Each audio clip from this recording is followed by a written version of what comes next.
الحمد لله نحمده ونستعينه ونستغفره ونؤمن به ونتوكل عليه ونعوذ بالله من شرور أنفسنا ومن سيئات أعمالنا من يهده الله فلا مضل له ومن يضلل فلا هادي له ونشهد أن لا إله إلا الله وحده لا شريك له ونشهد أن محمدًا عبده ورسوله أرسله بالحق بشيرا ونذيرا وداعيا إلى الله بإذنه وسراجا منيرا اللهم صل على محمد وعلى آل محمد كما صليت على إبراهيم وعلى آل إبراهيم إنك حميد مجيد اللهم بارك على محمد وعلى آل محمد كما باركت على إبراهيم وعلى آل إبراهيم إنك حميد مجيد أما بعد فإن خير الحديث كتاب الله وخير الهدي هدي محمد صلى الله عليه وسلم وشر الأمور محدثاتها وكل محدثة بدعة وكل بدعة ضلالة وكل ضلالة في النار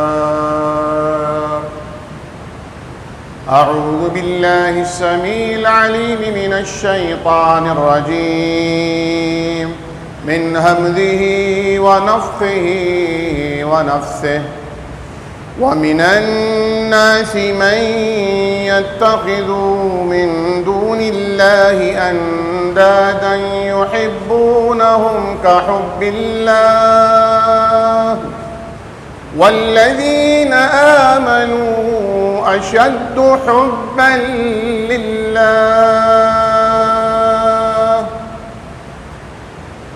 تمام تعریفات، تمجیدات، تقدیسات، تکبیرات، تحلیلات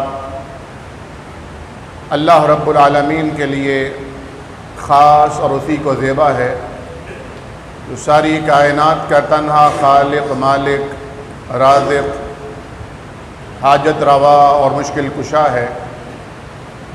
لا تعداد اور بے حد و حساب درود و سلام سرور کائنات، فخر موجودات، اولین و آخرین کے امام سید الرسل مولائے کل جناب محمد الرسول اللہ صلی اللہ تعالی علیہ وعلی آلہ وصحبہ وسلم کی ذات اقدس و اطہر کے لیے انسان کی کامیابی، فلاح اور فوز کا دار و مدار اس بات پر ہے کہ اس کا رشتہ، تعلق، ناطہ اپنے خالق اور مالک سے جڑا رہے. اگر یہ رشتہ، ناطہ، تعلق، رابطہ ٹوٹ جاتا ہے تو انسان گمراہی کی راہوں پر، قعر مذلت میں، جانوروں کی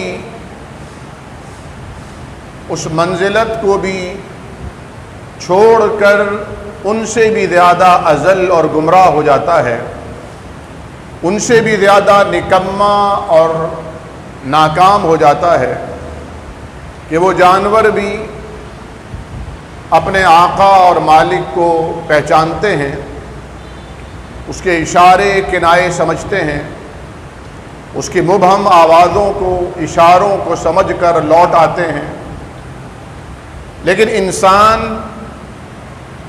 جس کا تعلق سب سے زیادہ مضبوط اللہ رب العالمین سے ہونا چاہیے، کبھی اس تعلق میں اہل و عیال آڑے آتے ہیں، کبھی اس تعلق کو مال دولت جاہ حشمت کی محبت رغبت کمزور کرتی ہے، کبھی سستی کاہلی انسان کو اللہ رب العالمین کی راہوں سے دور کرنے کا باعث بنتی ہے، یعنی کبھی اگر کوئی موجود نہ ہو تو انسان کا اپنا وجود اس کے اور اس کے رب کی راہ میں حائل ہو جاتا ہے۔ قرآن کریم نے فرمایا ان اللہ یحول بین المرء وقلبہ، اللہ تبارک و تعالی بندے اور اس کے درمیان دل کے درمیان حائل ہوتا ہے۔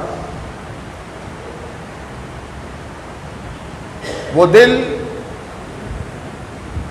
جو دل سلیم ہے، عقل سلیم و قلب سلیم، یعنی اطاعت پر آمادہ اور کمر بستہ، وہ اپنے آپ کو سمجھاتے ہیں، اپنے نفس کے شر سے اللہ کی پناہ طلب کرتے ہیں۔ اللہم الہمنی رشدی واعذنی من شر نفسی، اللہ مجھے میرے نفس کے شر سے بچا لے، محفوظ فرما دے۔ سب سے بڑا انسان کا دشمن بیرونی نہیں ہے، اندرونی ہے، اس کا اپنا نفس، اس کی وہ انا جو اسے حق قبول کرنے سے روکتی ہے۔ اگر وہ حق میری طرف سے آیا ہے تو بجا، اور اگر وہ اچھی بات کسی اور کی طرف سے آئی ہے تو اس میں 100 عیب نکالے جاتے ہیں۔ قرآن کریم فرقان حمید نے فرمایا الا بذکر اللہ تطمئن القلوب، دلوں کو یہ اطمینان اللہ کی اطاعت کی طرف راہ اور اللہ کی تابعداری اور اللہ کے تعلق کی طرف رہنمائی اللہ کے ذکر سے ہی ملتی ہے۔ اسی سے اللہ کے ذکر سے، اللہ کی یاد سے انسان کے دل اللہ کی یاد اور اس کے ذکر کے ذریعے اس کی اطاعت پر مطمئن ہوتے ہیں۔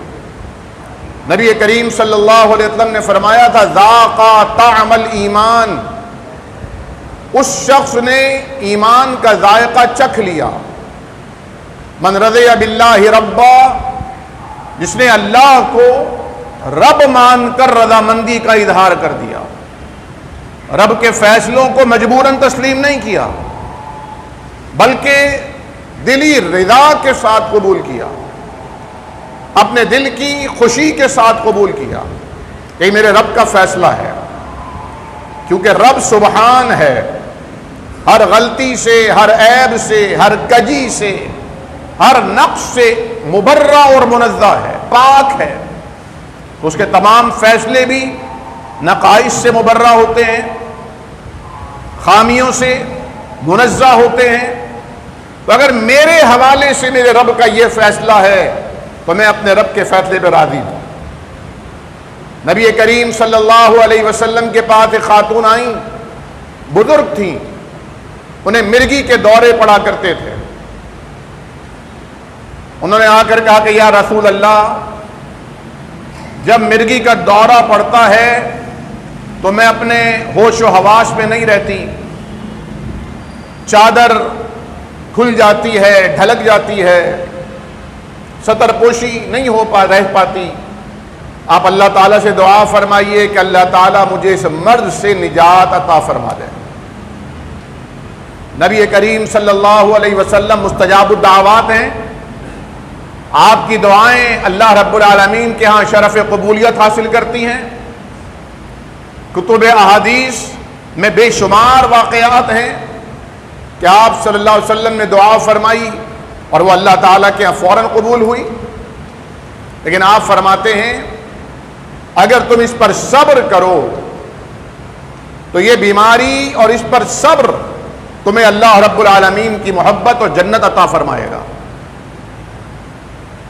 وہ راضی ہو جاتی ہے، مگر یہ ٹھیک ہے یا رسول اللہ، میں اس بیماری پر مطمئن ہوں، جتنی زندگی بچی ہے اس بیماری کے ساتھ گزار لوں گی، بس آپ ایک دعا فرمائیے کہ جب کبھی مجھ پر یہ دورہ پڑے، اس کیفیت میں آؤں تو میرا ستر برقرار رہے، ستر پوشی رہے، میرا جسم کھلے نہیں۔ یہ حیا اور پاک دامنی اور پردہ داری کا یہ عالم ہے، تقدیس اور طہارت کا یہ عالم ہے۔ یہ کب اللہ رب العالمین سے یہ تعلق کب بنتا ہے؟ جب بندہ اللہ یا بندی اللہ رب العالمین کی دوستی میں اپنے آپ کو لگا دیتی ہے۔ اللہ رب العالمین کی دوستی ہر کس و ناکس کے نصیب میں نہیں آتی، بلکہ فرمایا اللہ ولی المؤمنین، اللہ ایمان والوں کا دوست بنتا ہے۔ اور میں نے پچھلے جمعے کو بھی یہ آیت کریمہ پڑھی تھی، الا ان اولیاء اللہ لا خوف علیہم ولا هم یحزنون، جو ایمان والے ہوتے ہیں انہیں پھر کوئی خوف اور غم نہیں ہوتا، وہ نڈر اور بے باک ہوتے ہیں ہر لحاظ سے، ہر چیز سے۔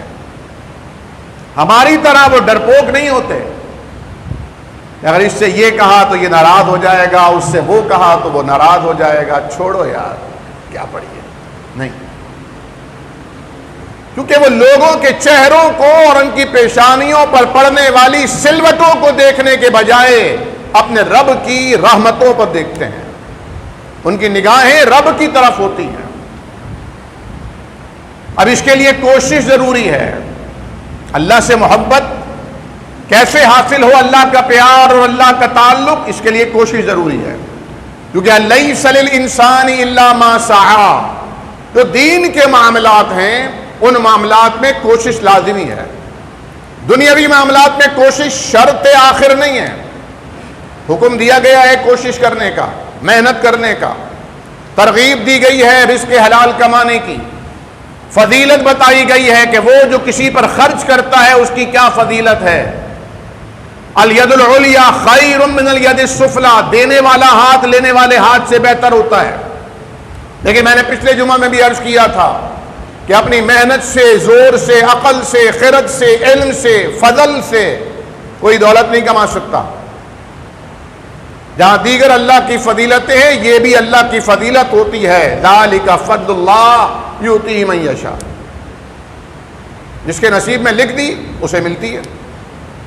وہ ابھی دنیا میں پیدا ہوا ہے، ابھی اس کا نام نہیں رکھا گیا، لیکن وہ لامتناہی جائیداد کا مالک ہوتا ہے، تنہا وارث ہوتا ہے۔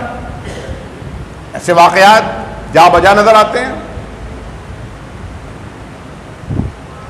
لیکن دین کے معاملات میں یہاں حکم ہے، یہدی الیہ من ینیب، اللہ رب العالمین کی ہدایت انہیں ملتی ہے جو متوجہ ہوتے ہیں، جو رغبت لے کر آتے ہیں۔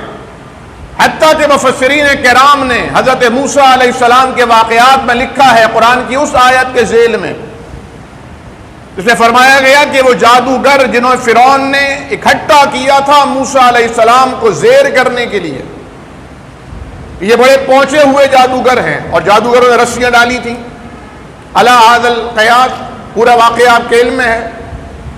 لیکن وہ مومن ہوئے، ایمان لائے، تو ایمان کی دولت ملی کیوں؟ انہوں نے فرمایا اس ادب کی وجہ سے، حق کی اس تلاش، اور ایک بزرگ شخصیت، نیک صالح شخصیت، کہ اس کا کوئی نہ کوئی تعلق رب تعالی سے ہوگا، دلی میلان کی وجہ سے، کہ انہوں نے حضرت موسیٰ سے کہا موسیٰ پہلے آپ ڈالیے، پہلے آپ دکھائیے جو آپ دکھانا چاہتے ہیں۔ اس ادب کی وجہ سے انہیں ایمان کی دولت سے سرفراز کیا گیا۔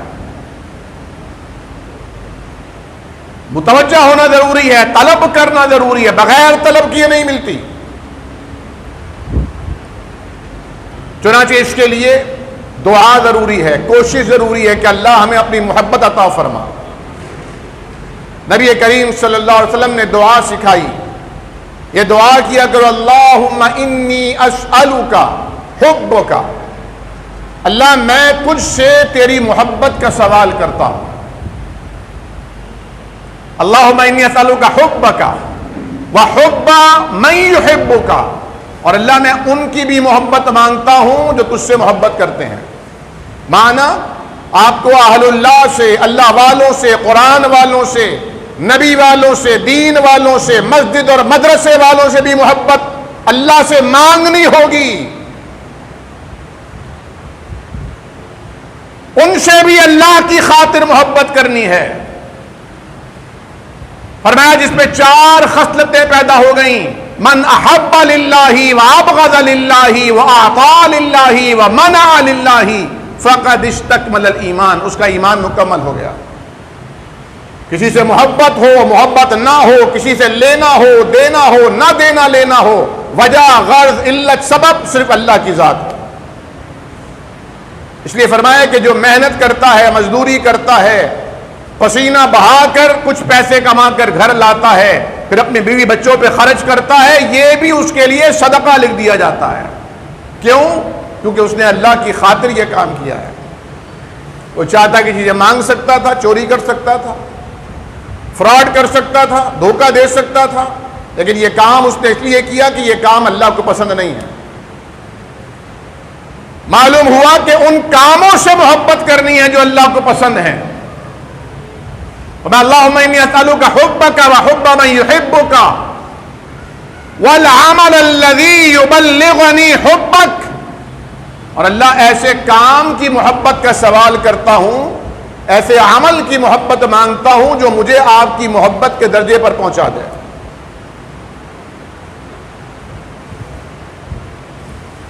اللہ رب العالمین سے مانگنا ہے، صدق دل سے مانگنا ہے، اور ایمان کے ساتھ مانگنا ہے۔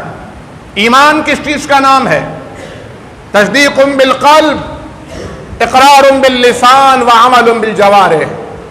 ایمان کا محل اور ایمان کا مصدر، ایمان کا مقام انسان کا دل ہے۔ یہاں یقین ہونا چاہیے اللہ کی ذات پر کہ اگر میں کسی کی خوشنودی کے لیے، اس کے چہرے پر مسکراہٹ لانے کے لیے مسکرا بھی رہا ہوں تو اس لیے کہ میرا رب مجھ سے خوش ہو جائے۔ مسجد کی طرف آتے ہوئے، قدم اٹھاتے ہوئے یقین ہونا چاہیے کہ میں اللہ کی نظروں میں ہوں۔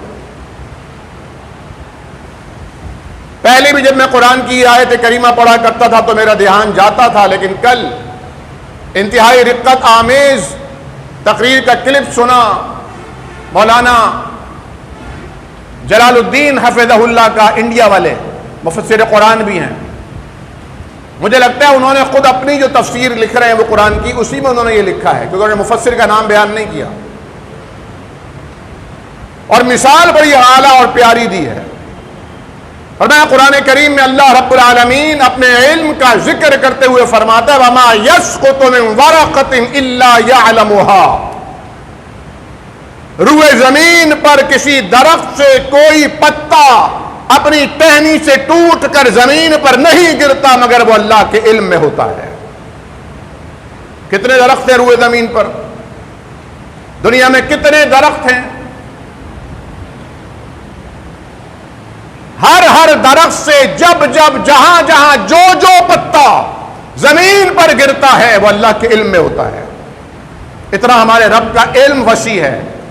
تو نکتہ یہ ہے کہ جب درخت سے گرنے والا پتا اللہ کے علم میں ہے تو میری اور آپ کی آنکھ سے اللہ کی خشیت، اللہ کی محبت میں نکلنے والے آنسو کا قطرہ اللہ کے علم میں کیوں نہیں ہوگا؟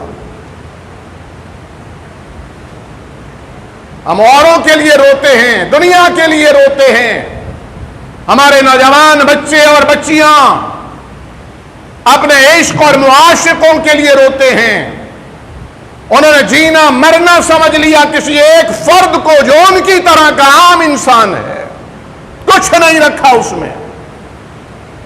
یہ جو ہم بظاہر نظر آتے ہیں ہم یہ نہیں ہیں، یہ اللہ رب العالمین نے اوپر سے لیپا توپا ہے۔ اندر ہمارے کیا ہے؟ غلاظت، اندر کیا ہے ہمارے؟ بدبو۔ انسان اپنا کوئی بھی خراج، اپنے کسی بھی خراج کو جو ناک سے نکلے، کان سے نکلے، میوکس بلغم کی صورت میں ہو، کوئی بھی خراج ہو اسے سونگے، بدبو ہے کہ نہیں ہے؟ پسینے میں بدبو ہوتی ہے کہ نہیں ہوتی؟ ہمارے پیارے نبی جناب محمد الرسول اللہ صلی اللہ علیہ وسلم کا پسینہ ایسا تھا جس پہ خوشبو مہکا کرتی تھی۔ صحابیہ فرماتی ہیں حضور کریم صلی اللہ علیہ وسلم ایک ایسے چمڑے کے بستر پر سو رہے تھے، گرمی تھی، آپ کا پسینہ بہہ رہا تھا، میں نے ایک شیشی میں اسے جمع کر لیا اور پھر میں عطر کی خوشبو کو بڑھانے کے لیے آپ کے پسینے کو ملایا کرتی تھی۔ سبحان اللہ و بحمدہ، اللہم صلی علی محمد وعلی آل محمد۔ ہم اس نبی کے ماننے والے ہیں جو راتوں کو اٹھ کر طویل قیام کی حالت میں اپنی امت کے مردوں اور عورتوں کے لیے، جوانوں کے لیے، میرے اور آپ کے لیے رویا کرتے تھے۔ قیامت کے دن روز محشر بھی ان کی زبان پر آپ کا لفظ ہوگا، اللہ میری امت کی خیر فرما، امتی امتی۔ باقی سب کی زبانوں پہ نفسی نفسی ہوگا، ہماری خیر ہو جائے، ہماری بچت ہو جائے، اور میرے اور آپ کے نبی کی زبان پر امتی امتی، اللہ میری امت کا خیال، اللہ میری امت کا پر رحم، اللہ میری امت کے اوپر کرم، امت پہ شفقت۔ اور امت کا حال کیا ہے؟ کسی نے کہا تھا کہ رقص کرتی ہے سڑکوں پہ بیٹیاں بطول کی اور تالیاں بجاتی ہے امت رسول کی۔ امت کا حال کیا ہے؟ نبی کائنات نے اس عمل کو کہا، جعلت الصلاۃ قرۃ عینی، نماز کو میری آنکھوں کی ٹھنڈک بنایا گیا ہے۔ امت کا حال یہ ہے کہ اس ٹھنڈک کا اہتمام کرنے کو بھی تیار اور آمادہ نہیں ہے۔ کل مغرب کی نماز میں ایک علاقے میں تھا، وہاں گیا نماز پڑھنے کے لیے، مسجد کے باہر ٹھیلے لگے ہوئے ہیں، لوگ خریدنے بھی آ رہے ہیں، بیچنے والا بھی بیچ رہا ہے، ایک دیوار کے پیچھے مسجد ہے، وہاں مغرب کی نماز ہو رہی ہے۔ میں نے دل میں آیا کہ لوگوں کو خیال نہیں ہے، ذرا خیال نہیں ہے۔ وما قدر اللہ حق قدرہ، لوگوں نے اللہ کی قدر کی ہی نہیں، اللہ کو پہچانا ہی نہیں ہے، کیونکہ ایمان نہیں ہے، توحید نہیں ہے، عقیدہ نہیں ہے، اللہ کے ذات کے بارے میں عرفان نہیں، پہچان نہیں، معرفت نہیں کہ اللہ کی ذات، اللہ اپنی ذات میں بھی تنہا ہے، عبادات میں بھی تنہا ہے، اوصاف میں بھی تنہا ہے، حقوق میں بھی تنہا ہے۔ جو اللہ کا حق ہے وہ کسی کو نہیں دیا جا سکتا۔ سب سے بڑھ کر جس سے محبت ہوگی وہ اللہ کی ذات ہے اور یہ اللہ کا حق ہے۔ میں نے جو آیت مبارکہ پڑھی، وَمِنَ النَّاسِ مَن يَتَّخِذُ مِن دُونِ اللَّهِ أَندَادًا، لوگوں میں سے بہت سارے لوگ ایسے ہیں جنہوں نے اللہ کو چھوڑ کر اللہ جیسے رشتے بنا لیے ہیں، ند بنا لیے، ہمسر بنا لیے، اس جیسے لوگوں کو سمجھنا شروع کر دیا۔ کرتے کیا ہیں؟ اللہ کا حق انہیں دیتے، یحبونہم کحب اللہ، ان سے ایسے محبت کرتے ہیں جیسے محبت کرنے کا حق اللہ سے ہے، جیسے پیار اللہ سے ہونا چاہیے۔ فرمایا والذین آمنوا اشد حبا للہ، اور اصل میں جو مومن ہیں وہ سب سے بڑھ کے اللہ سے محبت کرتے ہیں، سب سے بڑھ کے اللہ سے پیار کرتے ہیں۔ قرآن کریم نے فرمایا ان اللہ یحب المحسنین، اللہ کا پیار کنہیں حاصل ہوتا ہے، اللہ کی محبت کنہیں ملتی ہے؟ جو محسن ہوتے ہیں، جو احسان کے ساتھ جیتے ہیں۔ احسان یہ اردو والا نہیں ہے کہ کسی کے ساتھ کوئی نیکی کر دی بعد میں جتائی۔ ہمارے اسلاف اگر کسی کے ساتھ نیکی کیا کرتے تھے اس کی آنکھوں میں نہیں دیکھتے تھے۔ ہمارے اسلاف میں ایک بزرگ کے ساتھ مسئلہ پیش آ گیا، وہ اپنے ایک دوست کے پاس گئے، دوست نے ان کی مدد کر دی، بعد میں وہ شکریہ ادا کرنے کے لیے آئے اور کہا اگر آپ نہ ہوتے تو آج میں مشکل کا شکار ہو جاتا۔ فرمایا میں تمہارا دوست ہوں، اگر دوست کے کام نہ آئے تو جینے کی اسے پھر ضرورت ہی کیا ہے؟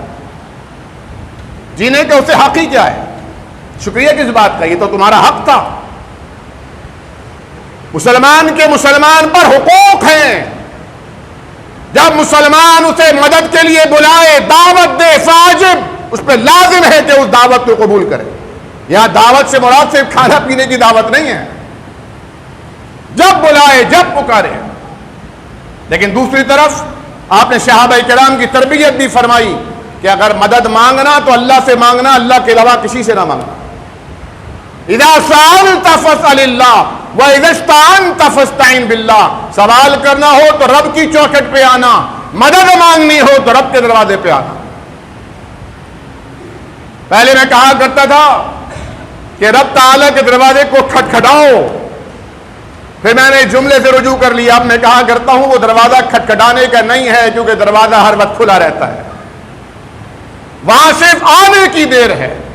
اور حدیث میں آتا ہے کہ جب بندہ، حدیث قدسی، جب بندہ میری طرف چل کر آتا ہے تو میں اس کی طرف دوڑ کر آتا ہوں، وہ ایک قدم اٹھاتا ہے میری طرف تو میں 10 قدم اس کی طرف آگے بڑھتا ہوں، وہ ایک ہاتھ کی برابر آتا ہے تو میں 2 ہاتھوں کی برابر اس کی طرف لپکتا ہوں۔ وہ چلتا ہوا آتا ہے اور میری رحمتوں کو دوڑتا ہوا پاتا ہے۔ والذین جاہدوا فینا لنہدینہم سبلنا، یہ اس کا وعدہ ہے، وہ راستہ دکھائے گا، وہ اپنی محبت عطا کرے گا، لیکن مانگو تو صحیح۔ فرمایا ان اللہ یحب المحسنین، یہ محسن وہ نہیں جو دنیا اردو میں احسان ہے، بلکہ یہاں احسان کے معنی اچھا عمل کرنے والے، خوبصورت عمل کرنے والے۔ حضرت جبریل علیہ السلام کی حدیث جبریل جسے کہتے ہیں، اللہ کے حبیب نے فرمایا تھا احسان یہ ہے ان تعبد اللہ کأنک تراہ، اللہ کی عبادت ایسے کرو جیسے تم اللہ کو دیکھ رہے ہو۔ وَإِن لَّمْ يَرَاكَ وَإِن لَّمْ تَكُن تَرَاهُ فَإِنَّهُ يَرَاكَ، اگر تم اسے نہیں دیکھ پاتے، یہ تو ایمان ہے نا کہ وہ تمہیں دیکھ رہا ہے۔ اور عبادت، یہ جو ہم ابھی مسجد میں بیٹھے ہیں، صرف یہی عبادت نہیں ہے، جو ہم نماز پڑھیں گے صرف یہی عبادت نہیں ہے، بلکہ عبادت کے 2 پہلو ہیں، ایک کا تعلق حقوق اللہ سے ہے، دوسرے کا تعلق حقوق العباد سے ہے۔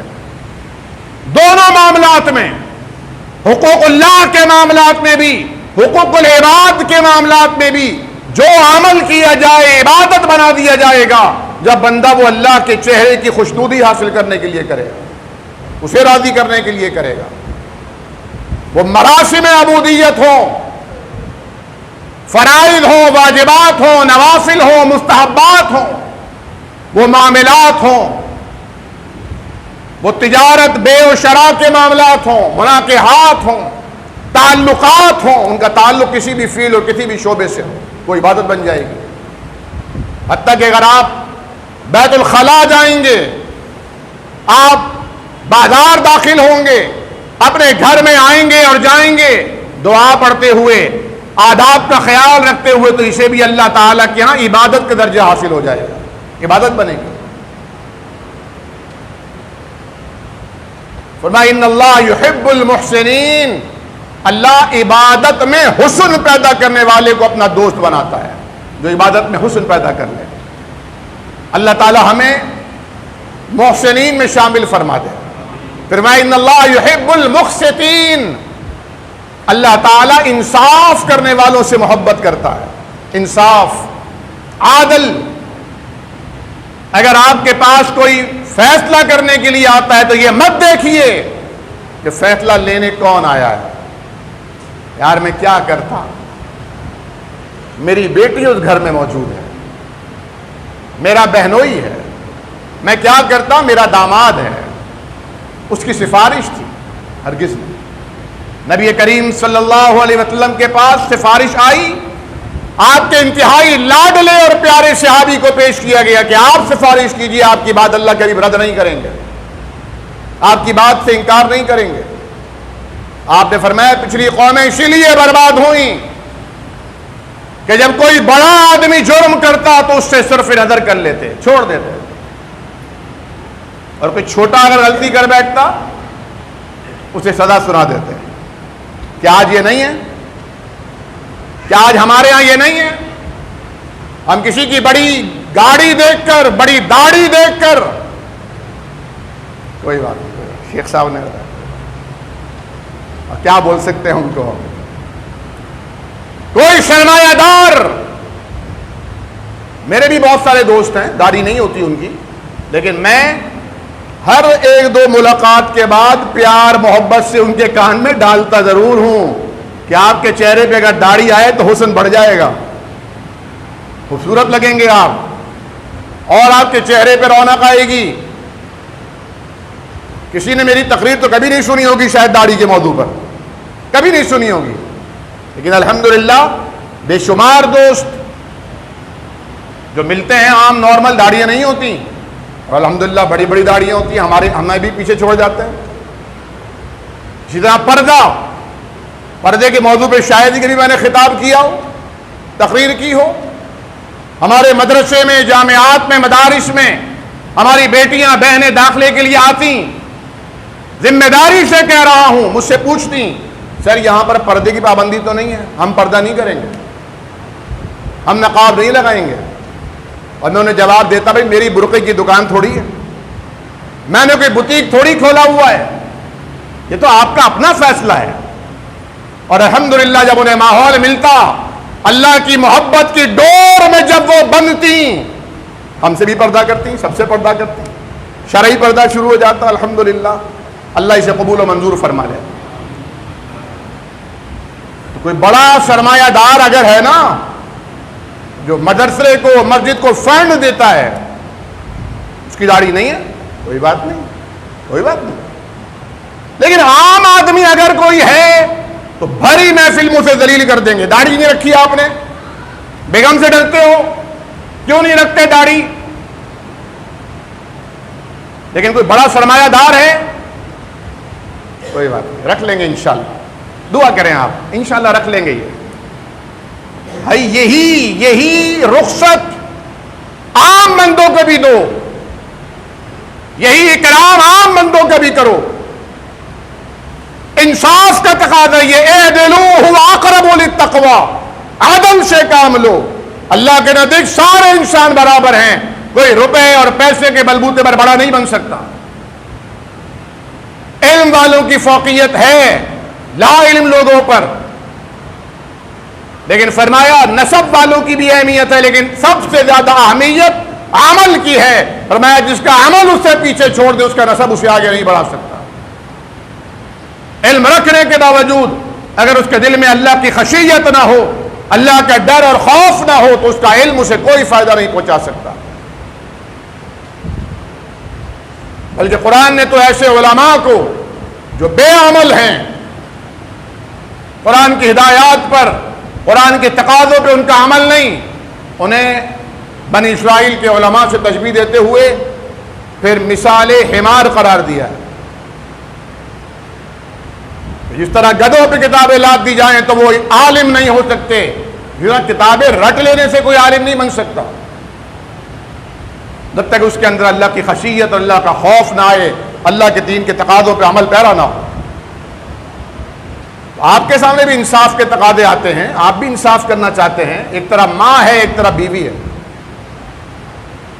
ایک طرف بیٹی ہے اور ایک طرف بھتیجی ہے، ایک طرف دو بھائی ہیں، ایک وہ جو آپ کا پارٹنر ہے اور ایک وہ جس سے ہمیشہ آپ کی ان بن رہی ہے، کبھی آپ کی نہیں بنی، اس سے ہوتا ہے کہ نہیں ہوتا؟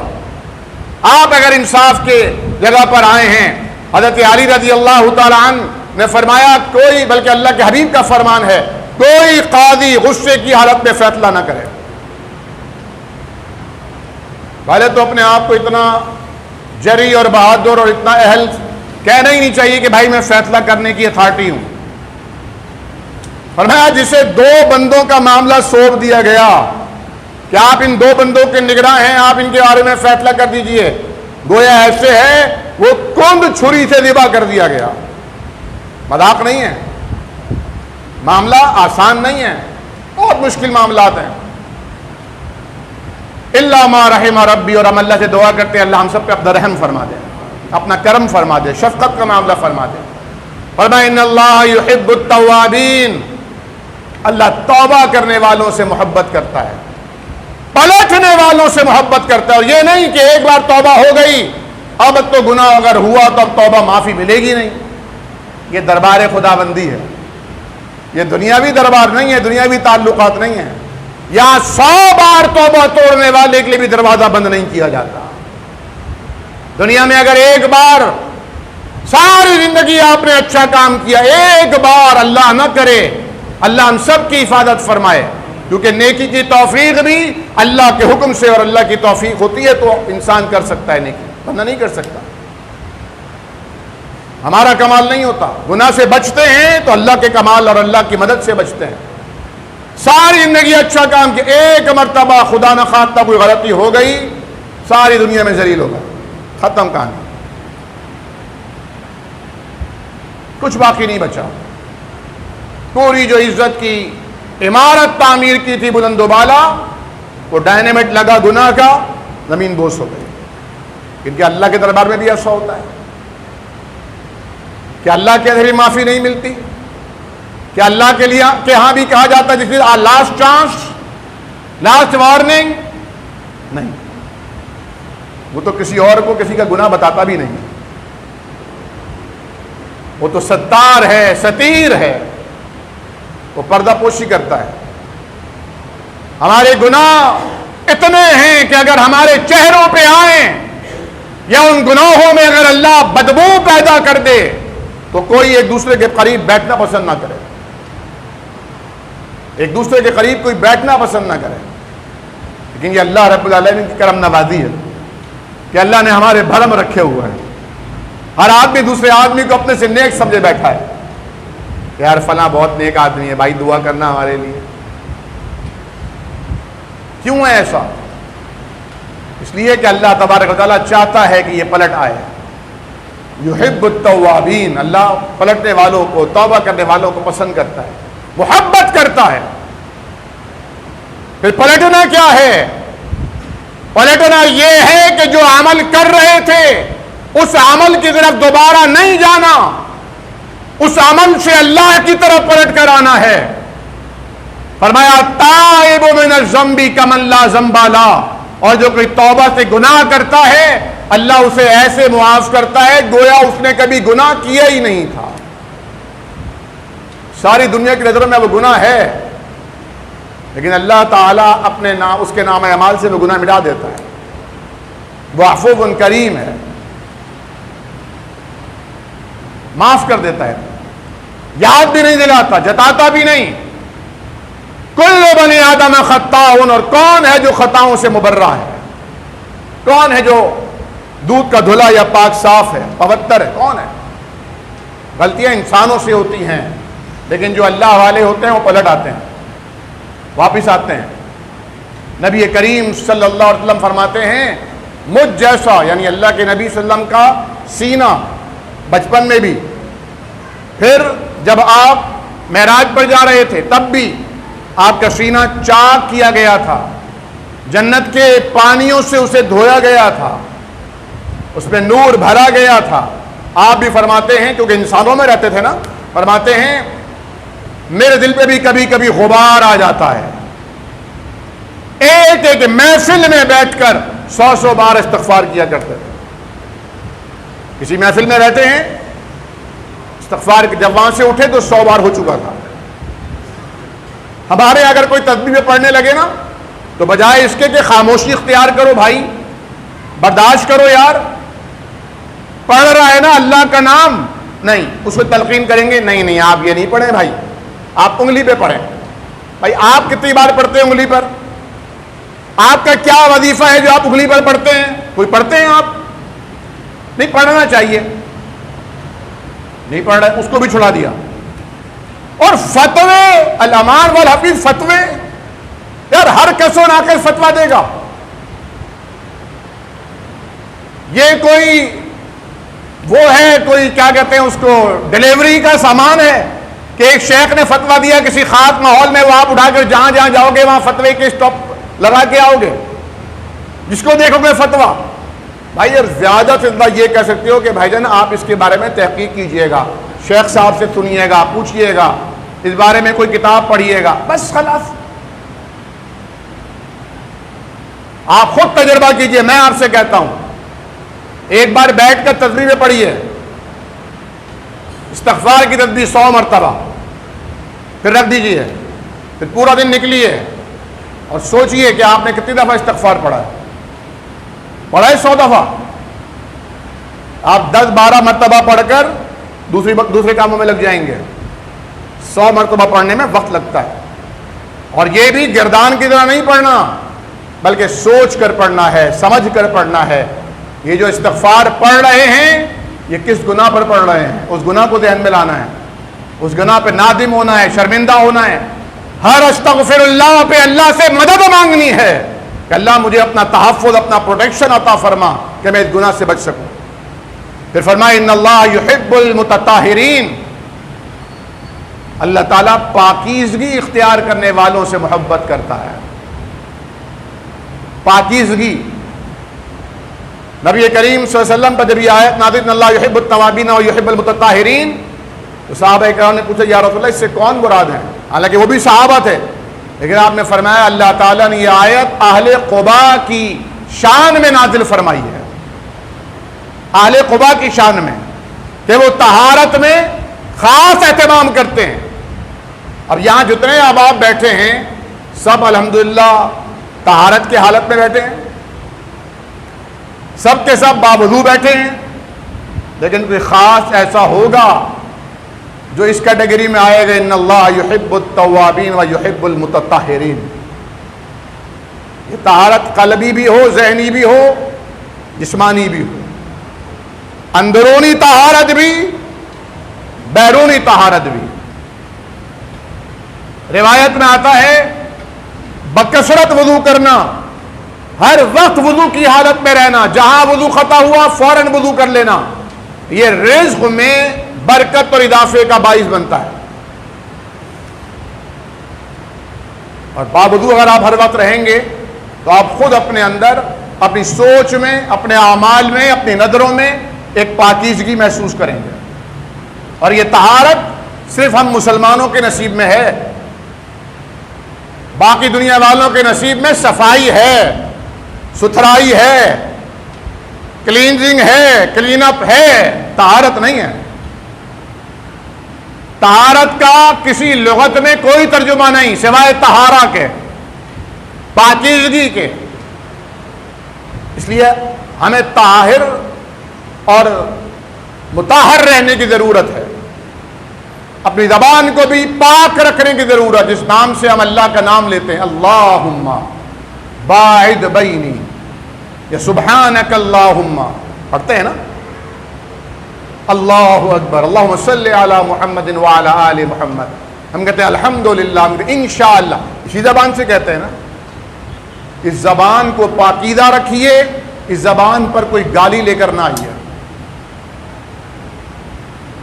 ہمارے بچپن میں گالی دینے پر لڑائی ہوتی تھی، کوئی کسی کو گالی دے دے تو لڑائی ہوتی تھی، فساد ہوتا تھا۔ آج دوست دوست کو گالی دیتا ہے اور کہتے ہیں دوستی پکی اور گاڑی تب ہوتی ہے جب گالیاں دی جائیں۔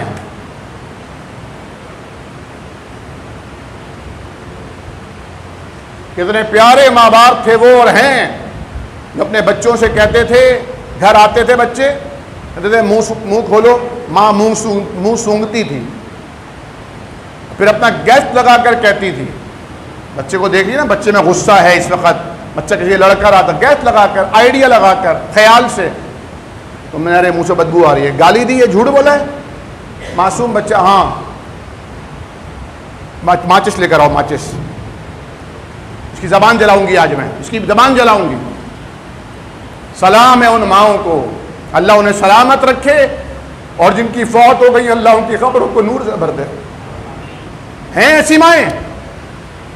آج کی ماں تو خود جھوٹ بولتی ہے اور جھوٹ بولنا سکھا رہی ہے، آج کا باپ خود جھوٹ بول رہا ہے اور جھوٹ بولنا سکھا رہا ہے، غصہ آ جائے تو گالیاں دے رہا ہے، اس کے بچے گالیاں سن رہے ہیں، نسلیں گالیاں سن رہی ہیں، رحم مادر میں جو بچہ موجود ہے وہ بھی گالیاں سن رہا ہے۔ اور گالی سباب المسلم فسوق، مسلمان کو گالی دینا بہت بڑا گناہ ہے، بہت بڑا گناہ۔ زبان پر گالی آ جائے، مومن کی زبان پر گالی آ جائے، سب و شتم آ جائے، یہ زیبا ہے نہیں۔ ان اللہ یحب المتطہرین۔ اور آخر میں بس دو اللہ تعالیٰ کی محبت کے جملے اللہ تعالیٰ ہمیں عطا فرما دے۔ فرما ان اللہ یحب المتقین، اللہ تقوی اختیار کرنے والوں کو سے محبت کرتا ہے، اللہ پیار کرتا ہے ان سے جو بچتے ہیں گناہوں سے، پرہیز کرنا چاہتے ہیں گناہوں سے. گلا خراب ہو گیا, ٹھنڈا پانی آیا, نہیں یار مجھے سادہ پانی پینا ہے. آپ کی عادت ہو گئی منرل واٹر پینے کی, آپ کو پیاس لگ رہی ہے, لیکن آپ ایسی جگہ بیٹھے ہیں جہاں پانی عام نلکے کا پانی آپ نہیں پیو گے. بھائی گناہ ہے پینا. کوئی کفر اور شرک کا معاملہ ہے, کوئی بدعت کا معاملہ ہے, کیا معاملہ, کیا ہو جائے گا؟ میری والدہ کہتی ہیں بسم اللہ پڑھ کے پی لیا کرو, پھر بھی نہیں پیتا میں, اللہ مجھے معاف کرے. ڈاکٹر ہونے کی حیثیت سے, ایک معالج ہونے کی حیثیت سے اور بندہ کانشیس ہو جاتا ہے. حالانکہ توکل اللہ کی ذات پر ہے, لیکن اس کو احتیاط کے درجے میں لے کے آ جاتے ہیں کہ بھائی پیٹ خراب ہو جائے گا, بیمار ہو جائیں گے, کیا فائدہ؟ کیونکہ آپ کی جو ریزسٹنس قوت ہے وہ آپ کے ماحول اور آپ کی اغذیہ سے بنتی ہے نا. جو لوگ نارمل پی رہے ہوتے ہیں انہیں کچھ نہیں ہوتا, کہ ان کی ریزسٹنس پاور بڑھ جاتی ہے, قوت مدافعت جسے کہتے ہیں. عموماً جو آپ کے رشتے دار باہر رہتے ہیں جب آتے ہوں گے یہاں پر بیمار ہو جاتے ہوں گے, لازمی بیمار ہوتے. کیوں بھائی؟ نازک ہے؟ نہیں, نازک نہیں ہے. ماحول چینج ہوا, وہاں کے ماحول کی ریزسٹنس تھی, یہاں کے ماحول کی ریزسٹنس نہیں تھی.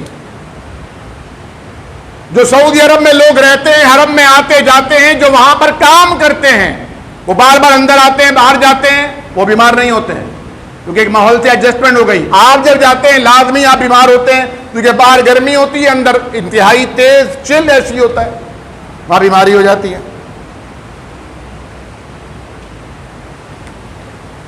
اللہ اکبر.